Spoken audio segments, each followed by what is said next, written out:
Boa noite, então, aos amigos facilitadores, ao Jomar Gontijo, também ao Paulo Neto, que estarão conosco hoje no estudo espírita de perguntas e respostas. E para dar início, uma pergunta ao Paulo Neto. Por que a maioria das pessoas só se tornam espíritas depois de grandes sofrimentos? Boa noite a todos. A coisa mais interessante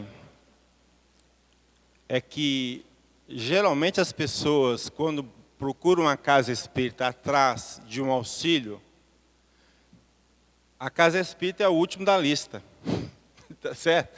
Já passou por tudo quanto é lugar e não conseguiu resolver o seu problema, e aí, finalmente, bate a porta da casa espírita. Então, por isso que a tendência natural é de as pessoas realmente com problema procurar a casa espírita, porque não tem solução nas outras casas. Mas a gente acontece que vem pessoas que não tem nada a ver também. No meu caso, em particular, eu entrei para a doutrina para ajudar uma pessoa. Eu não era espírita, mas essa pessoa tinha uma mediunidade muito aberta, passando por um processo obsessivo muito grande. E aí foi recomendado que procurasse um centro. E na época era um centro de Umbanda, e nós não sabíamos nem o que era. Aí nós batemos na casa espírita. Aí o pessoal começou a fazer um tratamento de desobsessão só para ela. E eu vendo aquela coisa assim, meu Deus, será que estão brincando de receber espírita aqui, brincando de falar? Eles podiam estar em qualquer lugar, mas estar aqui, a reunião era só gente, nós dois de fora. E aí comecei a perceber que tinha algo sério atrás disso. E aí que eu comecei a estudar. Na hora que eu comecei a estudar, não teve jeito, eu só vi resposta aos meus questionamentos, né? Aí eu entrei e não saí mais. Então, eu entrei para ajudar uma pessoa, então sempre ocorre isso, né? As pessoas vêm de uma outra forma que não a dor. Mas eu acredito realmente que a colocação aqui tem sentido, que a maioria das pessoas vem pela dor mesmo. Por quê? Justamente o que eu disse. Passou por todos os lugares, não conseguiu resolver o problema. Então aqui é a última porta que elas buscam para tentar resolver o problema. E geralmente com a assistência dos espíritos e lógica, por permissão de Deus, a gente consegue muita coisa nesse processo. Muito bem, isso mesmo. Jomar, qual é a caridade que salva e qual este ângulo ou como obter desta salvação? Muito boa questão. Só antes um comentário na resposta do Paulo, que por que muita gente procura, né, por causa de sofrimento, a doutrina espírita? A gente vê que o nosso planeta ainda é um planeta de sofrimento. A maioria dos espíritos aqui encarnados ainda tem muito sofrimento. Então é por isso que muitos procuram pela dor e pouquíssimos pelo trabalho e amor, né? Eu acho que se a maioria da população de espíritos encarnados na Terra já estivesse no nível de trabalho e amor, né, nós não estaríamos ainda num plano de provas e expiações. E quando a gente fala em expiações, fala em sofrimento. Então a faixa humana nossa do planeta Terra ainda é muito sofrimento, né? Então aqui está falando de caridade, né? Qual a caridade que leva à salvação? Caridade é uma coisa que talvez a gente levasse a noite inteira para tentar nos aproximar desse conceito magnânimo que é a caridade, que foi Jesus que mais representou, ensinou esse conceito e vivenciou esse conceito, que é a prática do amor verdadeiro, e que é muito difícil para nós alcançarmos esse sentido dessa caridade que nos salva.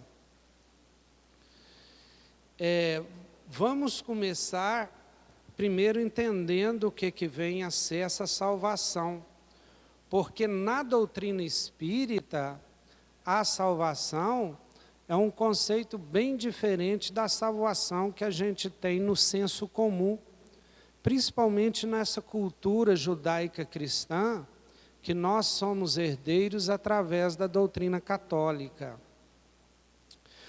No Evangelho tem um capítulo muito interessante que Kardec fala assim: fora da caridade não há salvação. E ele fala e intitula esse capítulo porque na época dele até hoje existe um outro ditado muito importante, ou importante na cultura, que muitas igrejas usam, que é fora da igreja não há salvação. E que é um princípio muito exclusivista, porque a gente pergunta assim, mas de qual igreja? Porque tem um monte de igrejas cristãs. A católica, que é a mais antiga aqui, mas tem outras protestantes, que a gente chama inclusive de crente. Tem várias. Aí fora da minha igreja não tem salvação?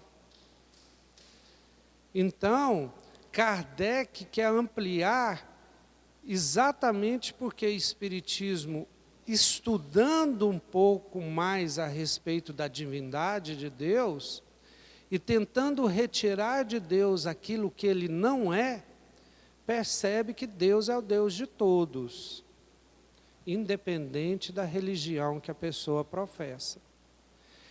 E nesse conceito, qual que é o conceito que salva? A caridade. Então foi por isso que ele usou a questão salvação. Mas estudando mais ainda o Espiritismo, a gente percebe que o conceito de salvação não é o conceito adequado. Porque quando a gente pensa em salvação, a gente vai pensar em alguém que está perdido e é salvo, ou está em perigo e é salvo, e aí a gente vai reverter, por exemplo, ao pecado original que condenou a todos, então todos nós estamos condenados e precisamos ser salvos. E quando a gente estuda os princípios da doutrina espírita, criado simples e ignorante, evoluindo constantemente até chegar à condição de espíritos puros, um nível de angelitude, digamos assim, nos aproximando cada vez mais da perfeição, a gente vê que esse conceito de salvação, ele não é verdadeiro, porque não existe pecado original, porque nós não estamos condenados, muito pelo contrário, Deus nos quer a todos com Ele, Deus quer que todos nós alcancemos a perfeição e vamos alcançar a condição de espíritos puros, uns mais rápidos, uns mais lentos. Então seria a caridade que nos leva à evolução. E que tipo de caridade é esse? É um sentimento contrário ao orgulho e ao egoísmo. É mais fácil explicar assim, porque o egoísmo e o orgulho a gente conhece bem. A caridade a gente está tentando conhecer e praticar. O que é o egoísmo e o orgulho? São sentimentos ligados ao ego, eu. O egoísta só pensa em si. Exageradamente pensa em si. O orgulhoso também. Eu sou mais bonito, eu sou o melhor, eu sou o bambambam da bala chica. Isso é da nossa época, né? O que acontece? Quem pratica a caridade, quem entende e começa a colocar a caridade como princípio de ação, ele começa, não é tirar todo o ego, não, mas é colocar o outro na mesma importância que a si mesmo. Então veja que a caridade começa a alcançar a ética, que é a ética cristã. Pensar no outro como se pensa na si mesmo. Fazer ao outro o que se faz a si mesmo.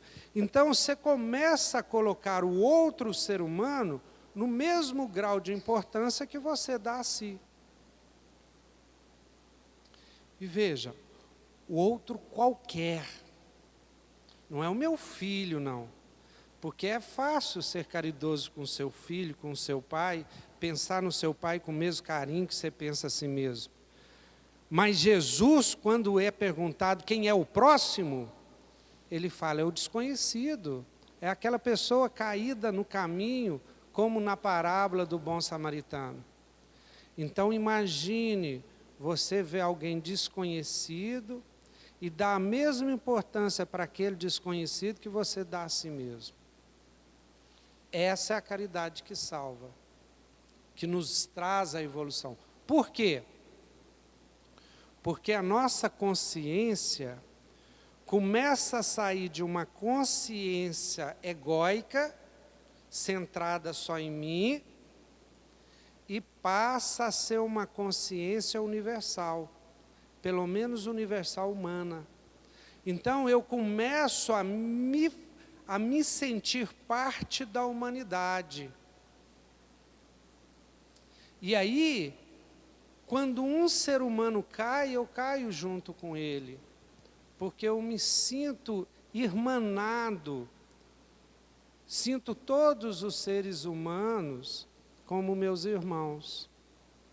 Esta é que faz a nossa consciência expandir. Essa é a caridade que nos faz realmente evoluir. Muito bom. Caridade, amor em ação, né, Gilmar? É fazendo o bem sem olhar a quem. Vamos lá, Paulo. Como se explica o desejo que às vezes temos de fazer o mal? Podemos evitar isso? O João Marco colocou um ponto interessante que eu acabei esquecendo. A questão de que nós estamos num planeta de provas e expiações. Isso significa dizer que nós não somos espíritos evoluídos, porque se fôssemos não estávamos aqui, tá certo? Então somos espíritos em processo de evolução.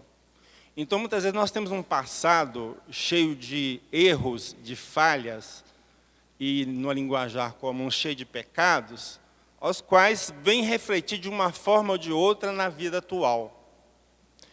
E muitas vezes essa tendência de querer fazer o mal é justamente esse passado que quer te levar ao mesmo erro que você cometeu lá para trás.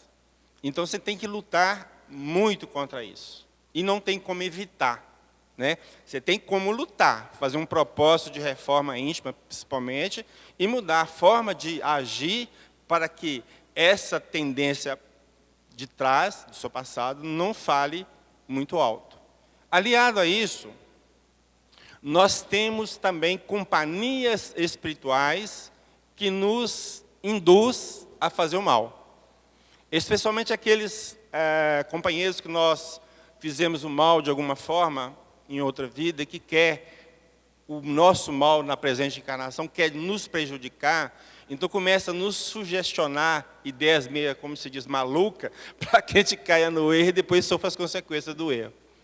Então essa também é outra dificuldade que a gente tem por estarmos no processo evolutivo e num planeta de provas e expiações. Aqui, raríssimas exceções, nós podemos dizer que tem espíritos evoluídos, há raríssimas exceções mesmo. Deus até os permite vir para que sirvam de exemplo para nós. Mas a grande maioria de nós, ou seja, a massa da população humana, é toda composta de espíritos em processo evolutivo. Então vai estar sempre às voltas com o mal, não tem outro jeito. Ok? Gilmar, é uma pergunta aqui que baseia-se um pouco nessa que o Paulo respondeu. Por que pessoas más sobrepujam as boas? Interessante pergunta, né? Está aí no Livro dos Espíritos. Essa pergunta também, Kardec ficou curioso, perguntou aos espíritos, e os espíritos responderam assim, porque as pessoas más são ousadas, né? Elas são para frente, né? E as pessoas boas não se manifestam, ficam ali quietinhas, né? Eu pensei agora a questão da política. Por que a política, né, está tão cheia de corruptos? A política aqui no Brasil, né, tão cheia de corruptos, e a gente vê toda hora. Porque os bons não estão indo para a política, né? Porque se os bons fossem para a política, provavelmente a política não estaria passando por essa dificuldade que está. Mas vamos nos aprofundar e pensar acima do ciclo reencarnatório, acima do nascimento e da morte, e pensar assim: será que sobrepujam mesmo? Será que isso não é uma visão muito de nós que estamos aqui presos na matéria? Quem que foi a pessoa mais boa que encarnou no planeta? Quem? Vocês imaginam? Jesus, né? Jesus Cristo. E ele era tão bom que nem aceitava ser chamado de bom. Falava assim: bom é Deus, só mestre. Mas veja bem, será que o mal sobrepujou Jesus? Será que as pessoas más conseguiram sobrepujá-lo? Porque ele foi torturado, foi morto, mas até hoje a gente se reúne em nome dele. Essa casa que faz o bem, faz em nome dele. Olha a revolução que uma pessoa boa trouxe para o planeta Terra. E aí vamos falar dos que vêm abaixo dele, pessoas realmente boas, né? Um Francisco de Assis, na Europa da Idade Média, ou um Francisco Cândido Xavier aqui no Brasil, né? E tantos outros que fizeram o seu papel. E quantos pequenos que tem aí que a gente nem fica sabendo, porque faz o trabalho lá no terreiro da casa dela. Quantos de nós fazemos, mas aí não sai na mídia? Será que essa é uma impressão? Porque o número de policiais que é morto no Rio a gente sabe. Mas o tanto de centro espírita que tem no Rio, o tanto de pessoas boas que tem lá vivendo nas favelas, nas comunidades, e o tanto de coisa boa não aparece no Jornal Nacional. Mas o número de assassinatos e as manifestações aparecem. Vejam, será que não é os nossos olhos que veem mais as coisas ruins do que as coisas boas? E será que realmente tudo que há de ruim na nossa humanidade é capaz de sobrepujar as coisas boas que acontecem? Então, de vez em quando, eu fico duvidando se essa pergunta que pressupõe alguma coisa, se esse pressuposto é verdadeiro. Vamos refletir muito. E para o espírito, será que o mal realmente sobrepuja o bom? Então, para a gente refletir isso mais profundamente. Paulo, como nos livrarmos das influências negativas? As influências, elas ocorrem porque nós damos abertura ou nós vibramos na mesma faixa que a entidade espiritual. Se nós produzimos o bem, fatalmente nós vamos sintonizar com espíritos bons. É automático. Então, as influências negativas só poderemos evitar fazendo o bem, não tem outra forma, né? Então, no Livro dos Médiuns tem uma fala lá que faz o seguinte, ou mais ou menos o seguinte: se a gente quer ficar livre das obsessões ou das influências negativas, nós temos que ir atrás dos espíritos bons. Mas como é que é assim, ir atrás dos espíritos bons? É porque você fazendo o bem, você atrai.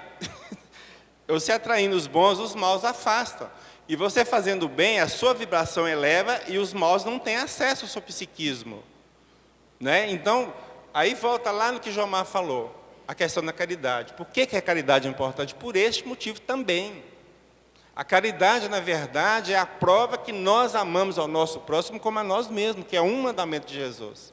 Então, se nós não produzirmos a caridade, nós vamos ficar na faixa negativa, baixa, que vai ter por isso vamos dar acesso aos espíritos que estão naquela faixa e vamos sofrer as influências.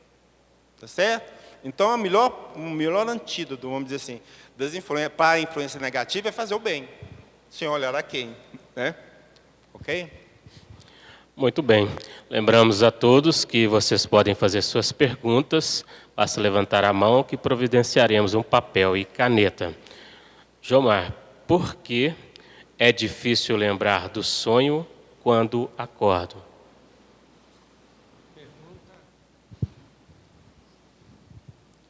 Esta pergunta é muito interessante também, né? Por que muitos lembram do sonho, outros não lembram, e quando a gente lembra mais ou menos, né?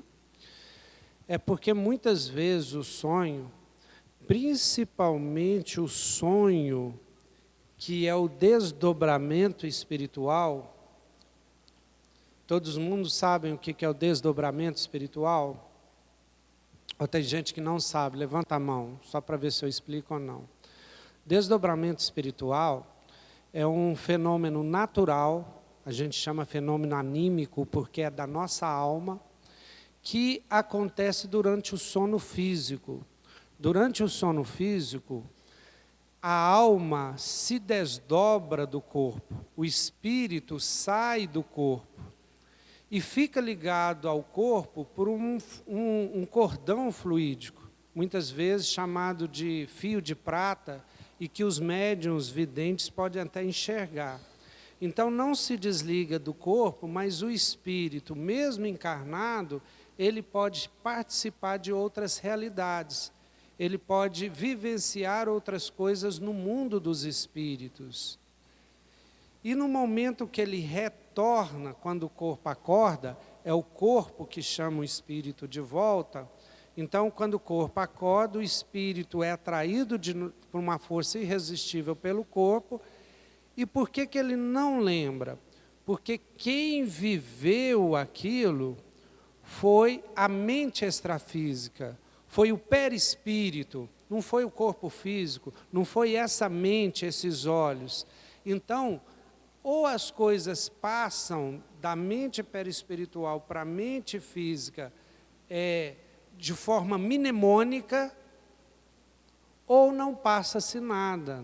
A pessoa que vivenciou isso no mundo espiritual não lembra de nada. Agora, isso é um tipo de sonho que a gente recorda dessa experiência extrafísica como um sonho.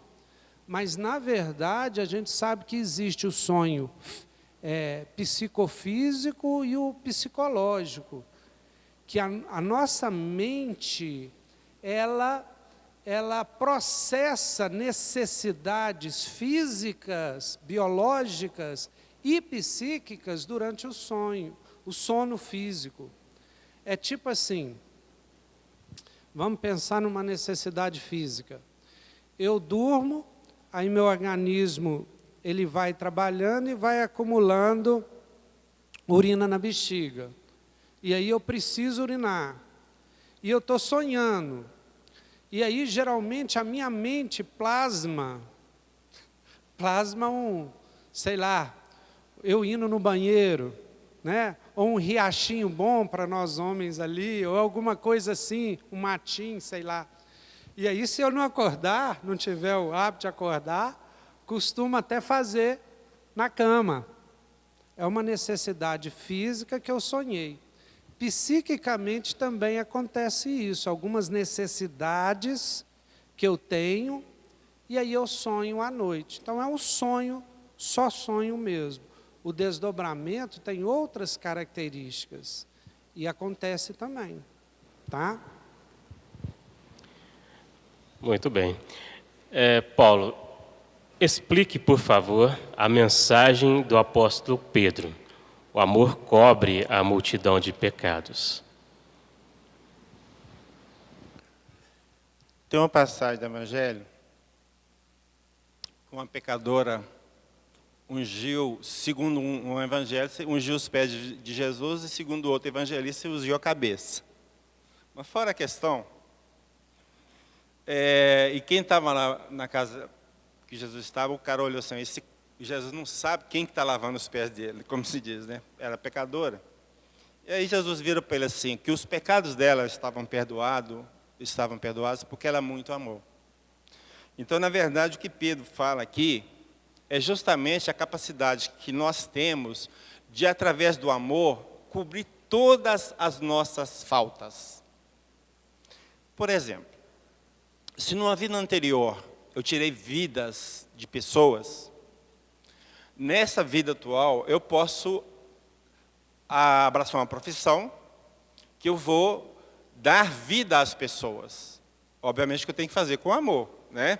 E eu fazendo essa profissão com amor, eu vou restabelecer a vida, eu vou dar vida às pessoas. Então, à medida que eu estou dando vida às pessoas, eu estou cobrindo aquele monte de pecados que eu tive em relação à época que eu tirei vida das pessoas.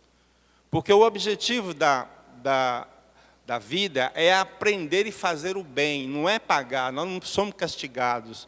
O castigo não leva a nada, nós temos que aprender a lição e não fazer mais. Então eu só vou aprender a fazer a lição através do amor. E se eu estou fazendo tudo com amor, eu não posso sofrer consequências negativas daquilo que eu estou produzindo através do amor. Porque o amor já está provando que eu aprendi a lição. Não é? Se eu aprendi a lição, sofreu o que mais? Nada. Então, e intimamente está ligado a amar ao próximo como a si mesmo também. Então, uma coisa acaba puxando a outra. Não tem como se separar certo tipo de coisa, né? E aqui, a capacidade que a gente tem de amar as pessoas realmente vai nos ajudar a nos aliviar em relação a tudo que nós fizemos perante a justiça divina. Que esse é o objetivo, né? Aprender a lição. Isso mesmo, estamos aqui para amar e não sofrer, né, Jomar? Jomar, o espírito dado a mentiras retarda a sua evolução? Com certeza, né? Quem mente, né, é um vício moral que retarda a nossa evolução.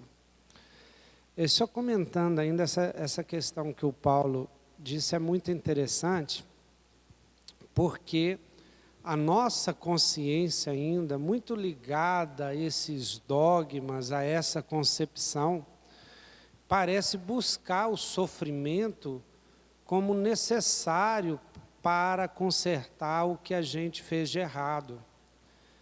Mas se hoje a gente já entende que é melhor você reeducar, você melhorar o indivíduo, nós, seres humanos, imagine a lei divina.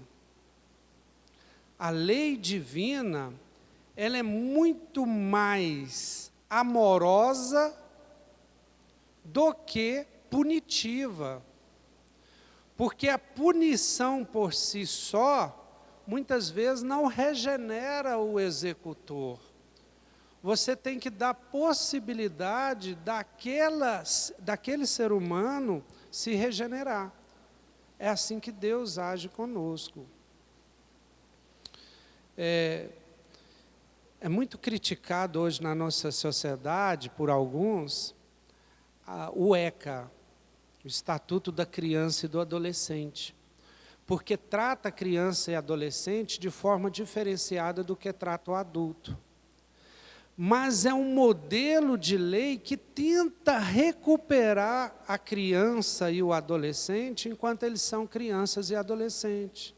Porque a recuperação do adulto é muito mais difícil.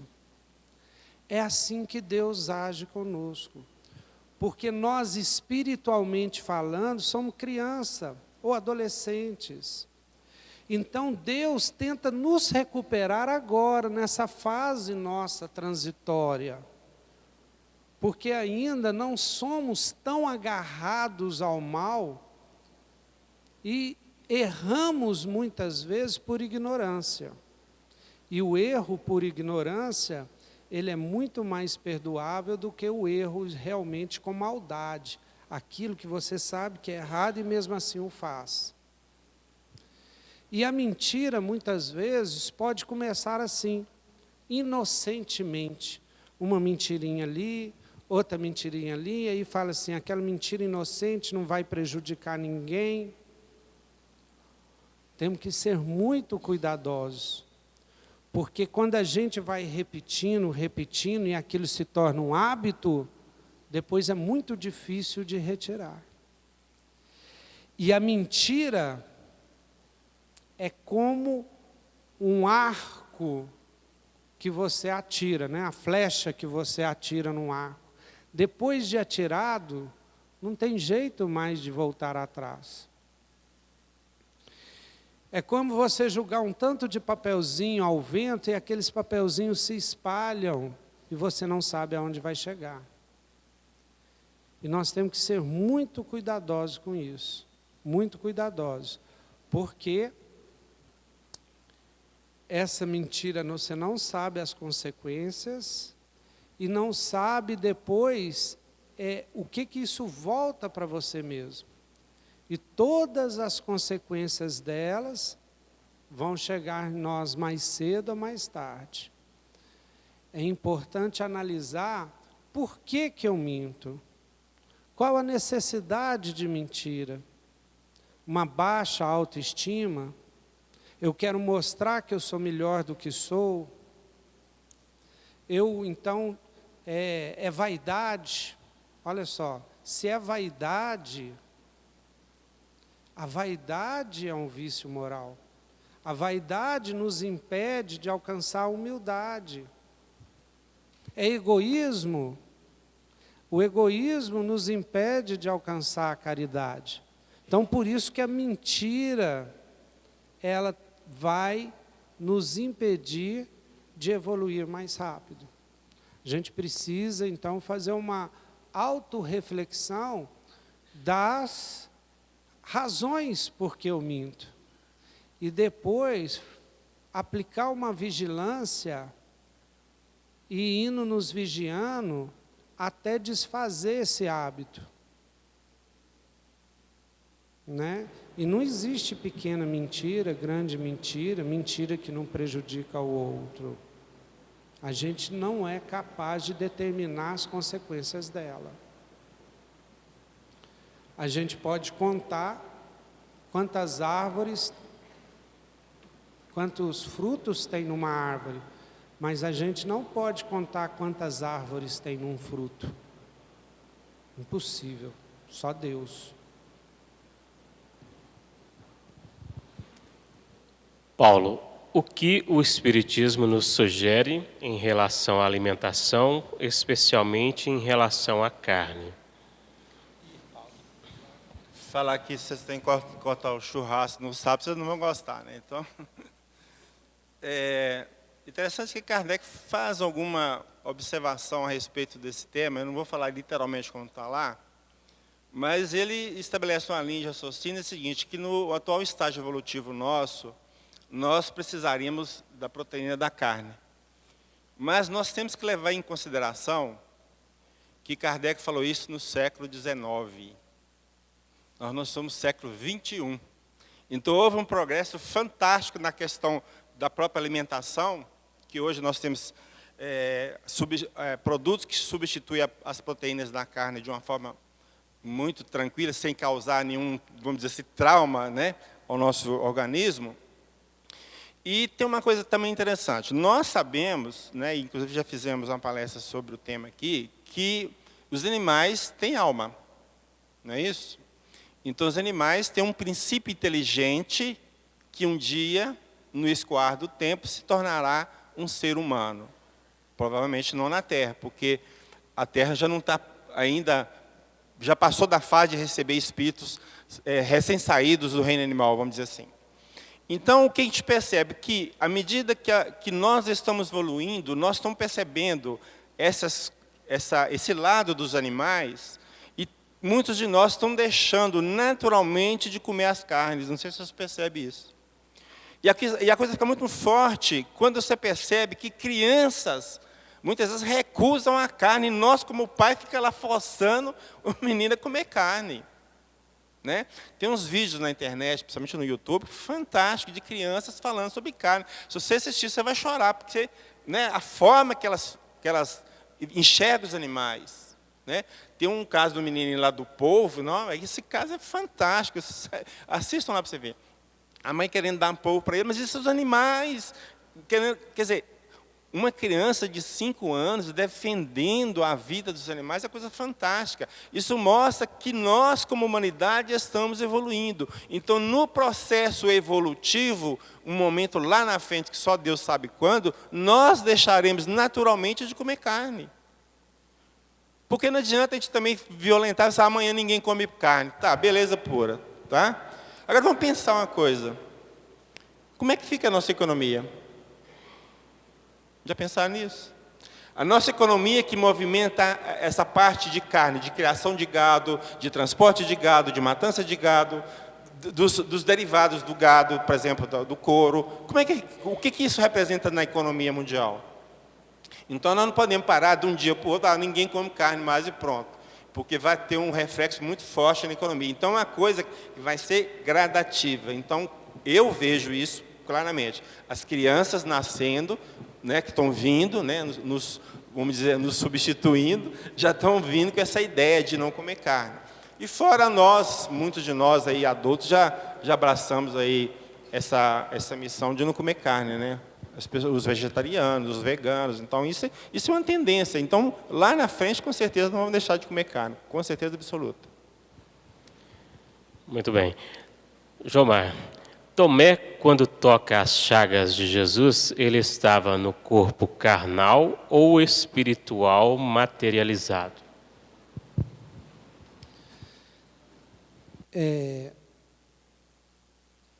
Há uma grande polêmica sobre isso, né? Mas o Espiritismo tem uma posição muito firme sobre isso, que Kardec explica lá na Gênese, né, que o nome completo, é a última obra de Kardec, o nome completo é A Gênese, os Milagres e as Predições segundo o Espiritismo. E lá vai falar que Jesus se materializou. Então lá é o corpo espiritual de Jesus materializado. Então entre os apóstolos haviam médiuns de efeitos físicos, Jesus se materializava e permitiu uma materialização tangível, porque tem materialização que não é tangível. Então ele se materializava de forma tangível e permitiu que Tomé o tocasse. Tá bom? Paulo, sonho com o mesmo sonho sempre. Às vezes sinto um sono bem forte durante o dia. Se deito, logo tenho o sonho. E sempre com uma casa antiga que estou dialogando com alguém que não está mais na Terra. Como se explica? Bom, nós vamos abrir como uma possibilidade, né? Não podemos falar que é isso. Existe o que a gente chama de sonhos recorrentes. E sonhos recorrentes é justamente o caso que ela coloca. Então, está sempre sonhando com a mesma coisa. Uma explicação que poderíamos dar é que o seu psiquismo hoje está acessando algum fragmento de uma vida passada sua. Então, esse fragmento de vida passada vem agora como forma de sonho. Tá? Inclusive, pode até ter uma sequenciazinha, né? Então, nesse caso, isso é a minha opinião, eu acho que seria isso aí. Então, a pessoa está acessando o seu passado, um fragmento, um momento, um período, é que ela fala, inclusive, está vendo uma casa antiga, então isso aí fica muito forte, essa relação com as coisas, com as pessoas, que seria mais ou menos por esse caminho. Tá? E é isso que eu acho que seria. Não sei se o Jomar tem alguma opinião a respeito disso, mas eu acho que é isso aí. Quer dar mais alguma continuidade nessa pergunta, Jomar? Quer a bola aí, Jomar? Jomar, então, é verdade que ninguém morre antes da hora? Ninguém morre antes da hora? O que vocês acham? Vocês nunca viram aquele morrer de véspera? Já ouviram isso? Ele morreu de véspera. O que acontece? Todos nós viemos ao mundo físico já com um tempo de vida mais ou menos pré-determinado. Vou fazer uma analogia aqui só para entender. É tipo assim, Você põe no carro aí uns 50 litros de gasolina e sabe que o carro, né, um carro muito bom, dá aí uns, só para fazer as contas mais fáceis, 10 km por litro, 10 vezes 50 dá 500 km, não é isso? Então, você já vem ali que você vai rodar 500 km.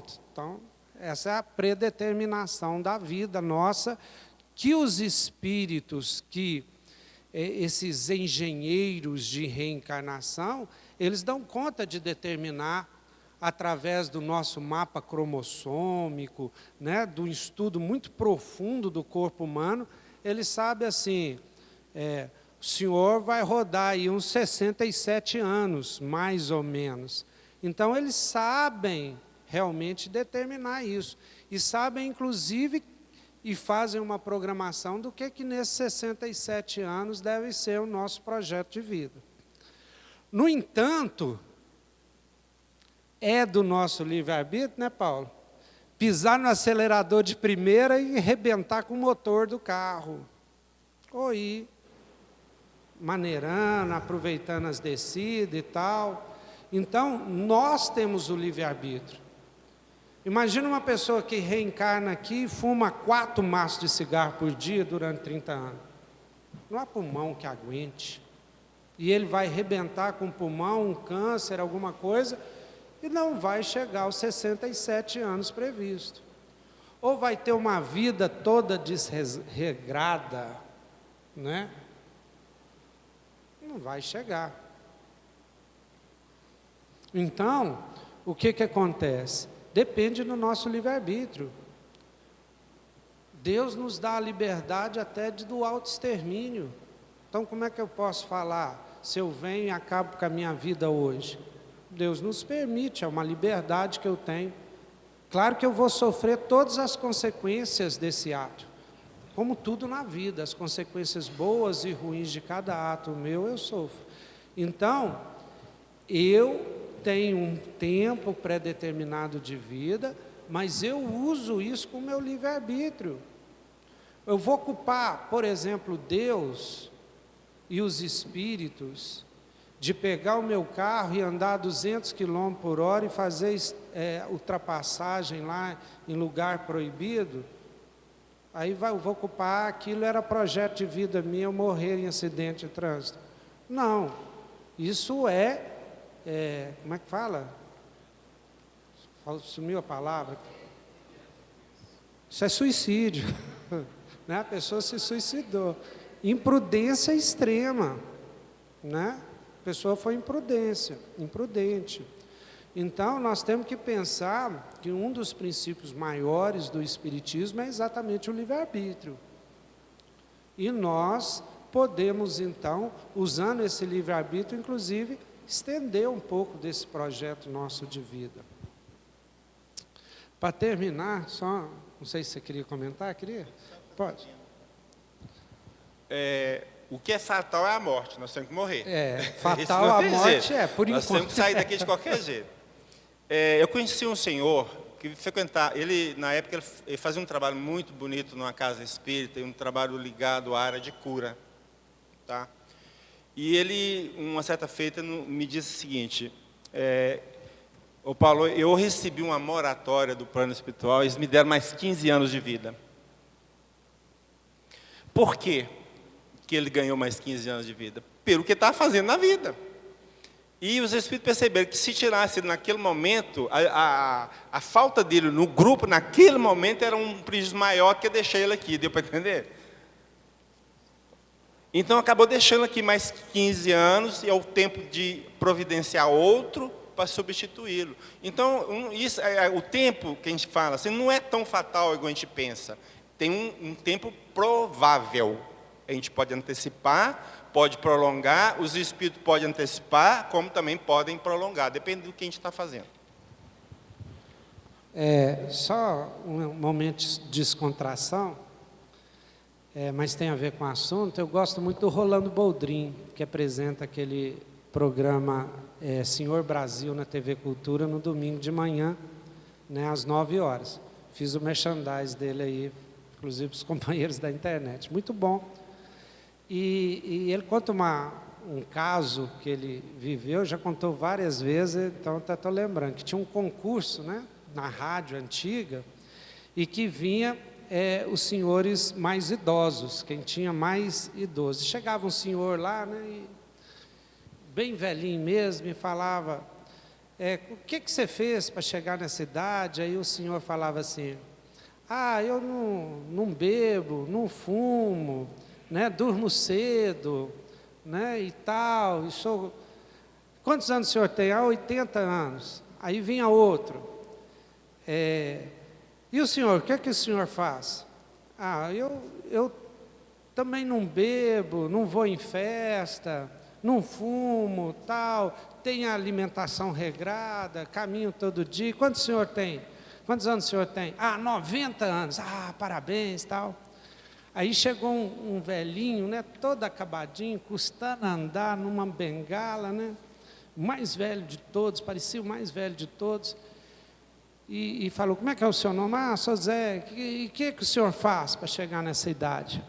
Aí ele falou assim, eu bebo, eu fumo, eu vou para a gandaia toda noite, e não sei o quê, e como tudo quanto há, e gordura, e não sei o quê, e não...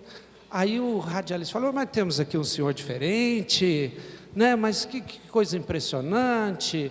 E quantos anos o senhor tem? 44. Muito bem, esse não aproveitou bem essa encarnação, né, Gilmar? Acabou no desregramento, complicando o seu próprio estado físico. Bom, pessoal, assim encerramos aqui o nosso estudo de perguntas e respostas. Os nossos agradecimentos ao Paulo Neto, também ao Jomar Gontijo pela contribuição aqui no estudo. E convidamos a todos, daqui a pouquinho, às 20 horas, a palestra pública, hoje com o Paulo Neto. O tema é possessão. Boa noite.